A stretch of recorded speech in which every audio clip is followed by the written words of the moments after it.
Well, I'm coming to you all the way from Durham, North Carolina.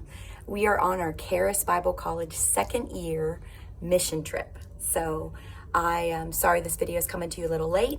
We have a full day of ministering to people all over Durham, North Carolina, especially the homeless. And tonight we're going to be speaking and doing worship at a nursing home and blessing the people.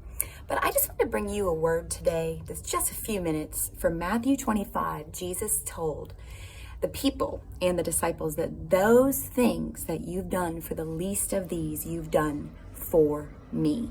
And God just really gave me a revelation of this verse. Not only is it for serving others and feeding the hungry and giving a glass of water to those who are thirsty and clothing those who have no clothes. And basically, I was really exhausted during a season of motherhood, especially when kids are younger.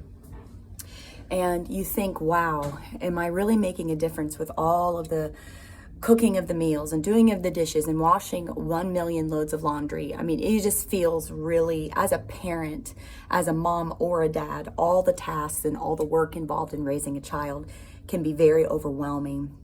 And some days you just feel like, am I really making a difference in my kids' lives? And I'm doing the best I can. And I really want more time to spend with God, more time to pray in tongues, more time to minister to other people. But the Holy Spirit really spoke Matthew 25 to me one morning when I was just reading through Matthew. And he said, Julia, that's not just for the poor. That's not just for the hungry. Did you know that what you do for the least of these, so that means little children, people who are depending on you to give them life, your children. So those of you who have children that are believing for healing, what you have done for the least of these, even little babies, little kids. Excuse the noise, I'm in the hotel here.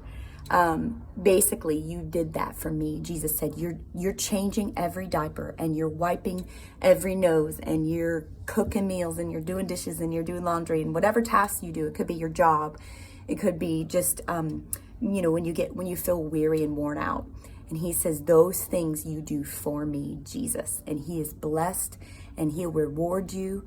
And so just be encouraged today that you'll have more life and more joy as you do those simple, mundane tasks. A book by Brother Lawrence that you guys might have read or know. It's a very famous book. And I'll have to add the title in the comments today later. But Brother Lawrence wrote a book about practicing the presence of the Lord.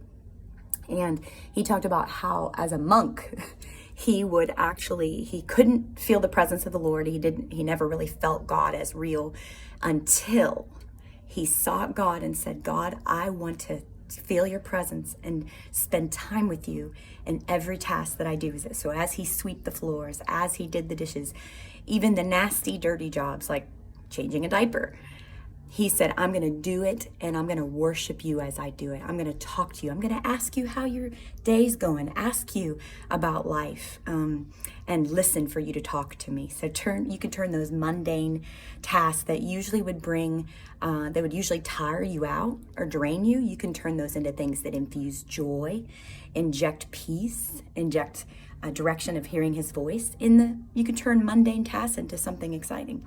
So love you all, healed and whole, and I will see you in a couple weeks after I'm back in Colorado.